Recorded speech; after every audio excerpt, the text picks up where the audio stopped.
The quiet hum of the ranch had become a fragile melody Amy clung to. She was learning to breathe again, to find a rhythm in a life without Ty.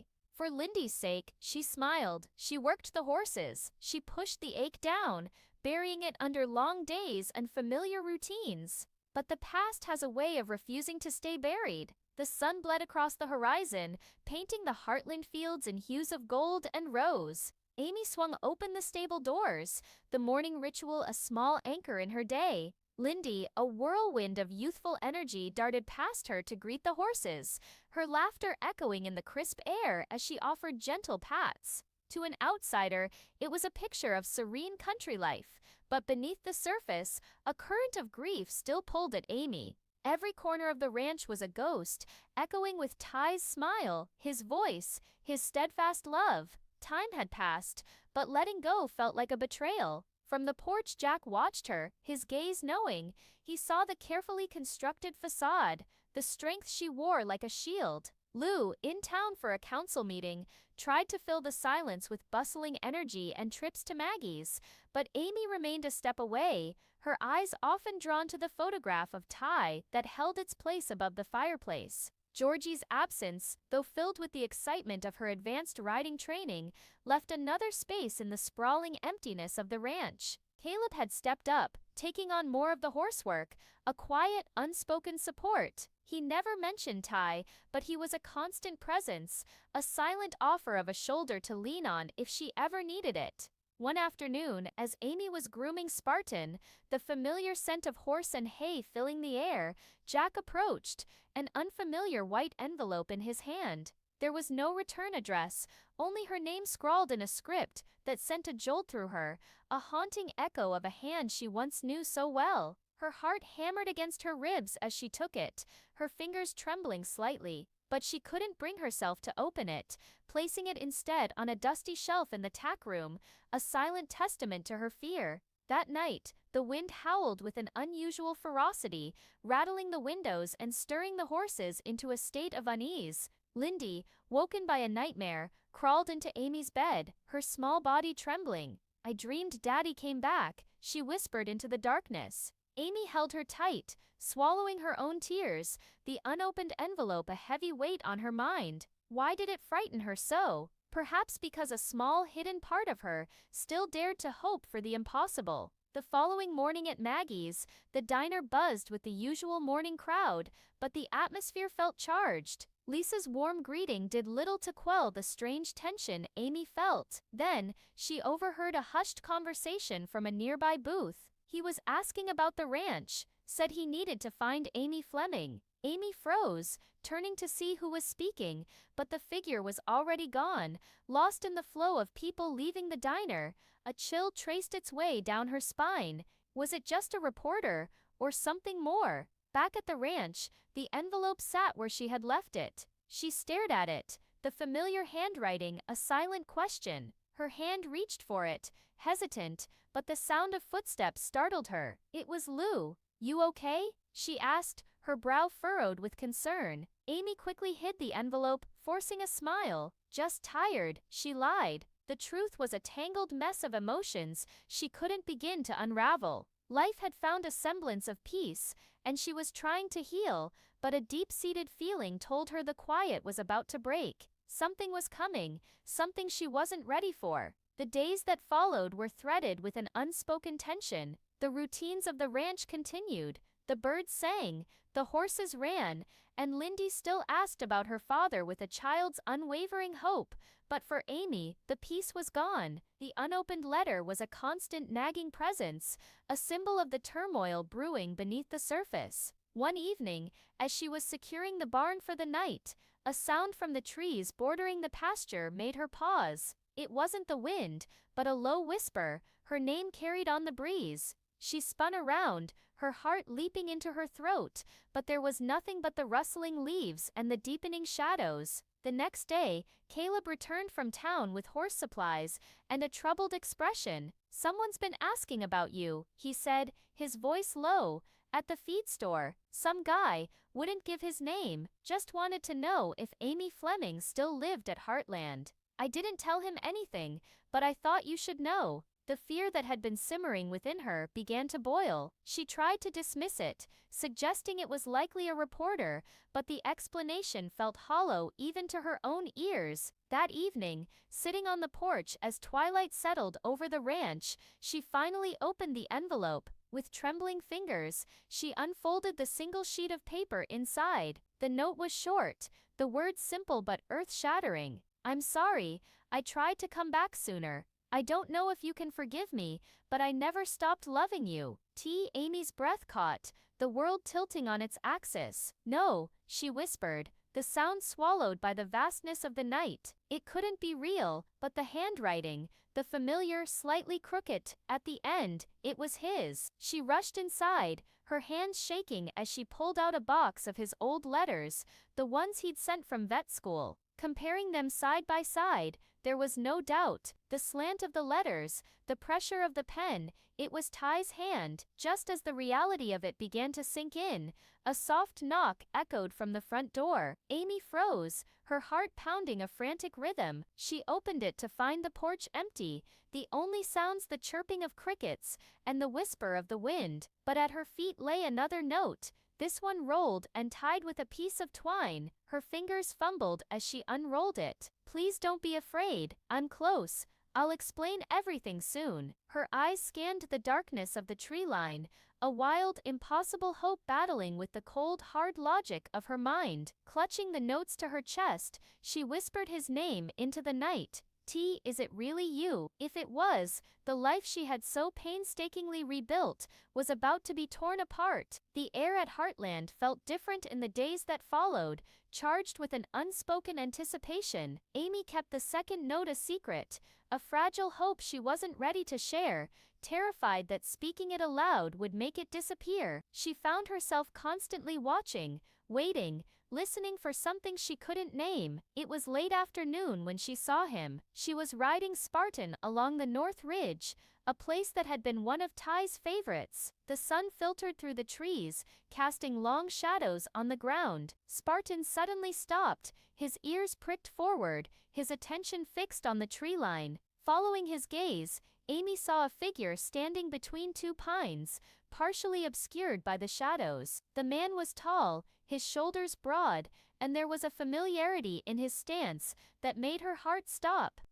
She whispered, the name stolen by the wind. Before she could react, he turned and vanished into the woods. Amy urged Spartan forward, her heart pounding with a mixture of hope and fear. When she reached the spot, he was gone. There were no tracks, no sign that anyone had been there, except for a small familiar object resting on a tree stump. It was her necklace, the silver one with the tiny horse charm that Ty had given her years ago. It had been lost since his death. She picked it up, her hands trembling, the cool metal a solid, tangible link to a past she thought was gone forever. "This can't be happening," she breathed, the words barely a whisper. When she returned to the ranch, Jack saw the look in her eyes immediately. "What is it?" he asked, his voice gentle but laced with concern. Hesitantly, she told him about the figure in the woods, and showed him the necklace. A flicker of disbelief crossed his face, quickly replaced by worry. Lou, when she heard, was instantly alarmed. It could be anyone, Amy, a fan, someone trying to play a cruel joke. "You need to call the police." But Amy shook her head, her gaze fixed on the small charm in her hand. She knew the weight of it, the feel of it in Ty's hand as he fastened it around her neck. That night, after the house had fallen silent, Amy found herself drawn to the barn. Standing under the vast star-filled sky, surrounded by the soft sounds of the horses, she felt a shift in the darkness. A voice, low and achingly familiar, spoke from behind her. "I didn't know if you'd believe me." She spun around, but there was no one there, just another note, pinned to the barn door. "I'll come soon, I promise. You deserve to see me with your own eyes." Overwhelmed, Amy sank to her knees, the tears she had been holding back finally falling. Was this a cruel dream, or a miracle? The voice, it wasn't just familiar, it was his. She would know it anywhere. Looking up at the star-dusted sky, she whispered, "If this is real, then come back to me." And somewhere in the shadows of the woods, a man listened, waiting for the right moment to bridge the gap between what was and what could be. Amy felt as though she were living in a dream, the days passing in a haze of confusion and heart-stopping hope. She hadn't told Lindy anything, unsure of how to explain the impossible, but something within her had shifted. She found herself listening more intently to the sounds of the ranch, her eyes constantly scanning the trees, waiting. It was no longer fear that held her captive, but a dangerous, beautiful hope. And then, it happened. The sun was setting, casting a warm orange glow over the ranch. The horses were fed, the chores were done, and Amy was walking back to the house. She saw him then, standing in the middle of the path, watching her, her breath hitched, the world around her fading into a blur. It was him, Ty. He looked different, weathered and worn, as if life had pushed him to his limits. His hair was longer, his beard untamed, but his eyes, they were the same. "No," she whispered, the word laced with disbelief. "You're not real." He took a slow step forward, his voice cracking with emotion. "I'm real, Amy. I never stopped trying to get back to you." Tears streamed down her face as she shook her head. "We buried you. I held your ashes." He reached into his coat and pulled out a faded photograph of the two of them, taken by the river years ago. On the back, in her own handwriting, was a note she had written him before he left for Mongolia. "How?" she asked, her voice trembling. "How are you here?" He looked down, the pain of the past years etched on his face. "That day, at the clinic, I didn't die. They took me. A group that had been watching me. They thought I saw something I shouldn't have." Amy's hand flew to her mouth, a gasp escaping her lips. "I was held for months, in a remote location, no way to contact anyone. I tried to escape. I nearly didn't make it, but I never stopped thinking of you, of Lindy, of home. Why didn't anyone find you?" she cried, the injustice of it all washing over her. "They were told I died, falsified records, a cover-up. It took me years to get away, and even longer to find a way back to you safely. If they knew I was alive, you and Lindy would have been in danger." The weight of his words was too much to bear, and her legs gave out from under her. Ty rushed forward, but she held up a hand, stopping him. "Don't, please. I don't know if I can do this." "I understand," he said, his voice breaking. "I just needed you to see me, to know I didn't choose to leave you." The silence that hung between them was thick with unspoken words, with years of pain and longing. Amy looked up at him, her heart a maelstrom of emotions. "Lindy, she doesn't remember your face. What do I tell her?" Burrow. His voice softened. "Tell her, her daddy's coming home, if you'll let him." Amy didn't answer,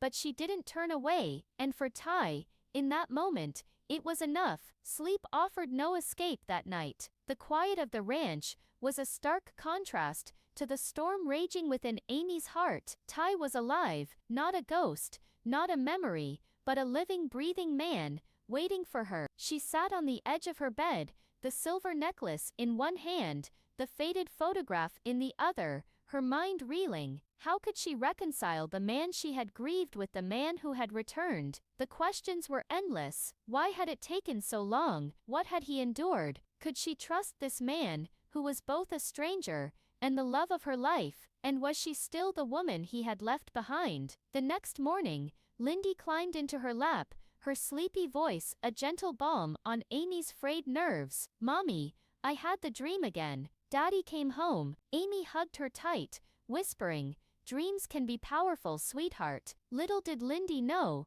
her dream was just beyond the trees. Later that day, Amy heard Lindy's laughter, coming from the stables, mingled with a voice that made her heart stop. She rounded the corner to see Ty kneeling beside Spartan, brushing his mane, while Lindy watched, her expression a mixture of curiosity and awe. He had come on his own, and somehow, Lindy had found him. "Who are you?" Lindy asked, her innocent question hanging in the air. Ty looked up, his eyes shining with unshed tears. "I'm a friend of the horses. I love horses," Lindy declared.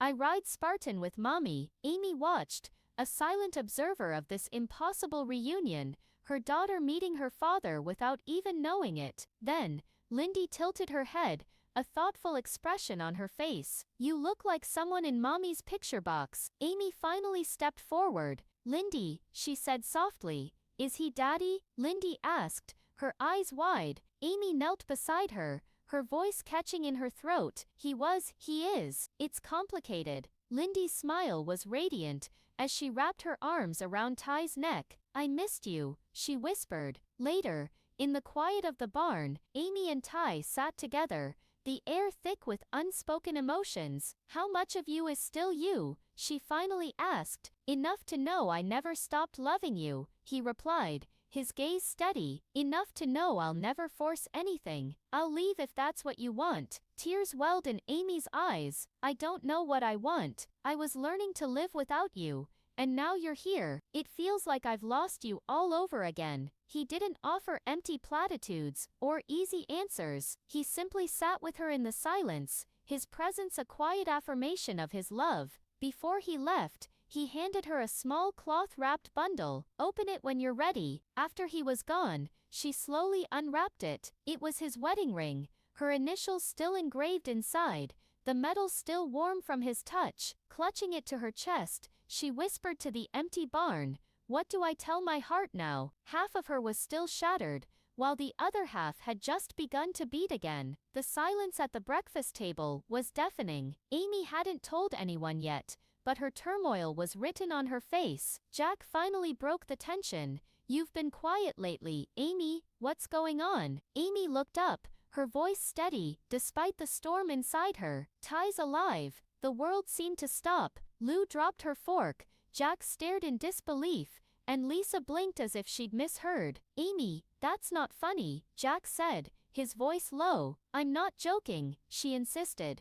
I've seen him. He's here. Lou shook her head, her voice rising. Amy, no, we had a funeral. What are you saying? Amy placed the letter on the table. He never died. He was taken. He escaped. Lisa covered her mouth, her hand trembling. Jack stared at the letter, his expression unreadable. You can't expect us to just accept this, Lou said, pacing the floor, that some man just walks back into your life, claiming to be Ty. He is Ty, Amy said, her voice cracking. Then where has he been? Lou demanded. Why didn't he call? He was in danger, Amy explained. He was being watched. He didn't want to put us at risk. This sounds like something out of a movie, Jack said, rubbing his face. Are you sure it's not someone playing a cruel game? I held him, Amy whispered, her eyes pleading. I looked into his eyes. I know him. The tension in the room was palpable. Later that day, Georgie arrived home. After a long emotional explanation, Georgie, unlike the others, didn't question her. Where is he? She asked simply. Amy led her to the woods, where Ty had been staying. They found the remnants of a fire and a note. Tell Georgie I'm proud of her.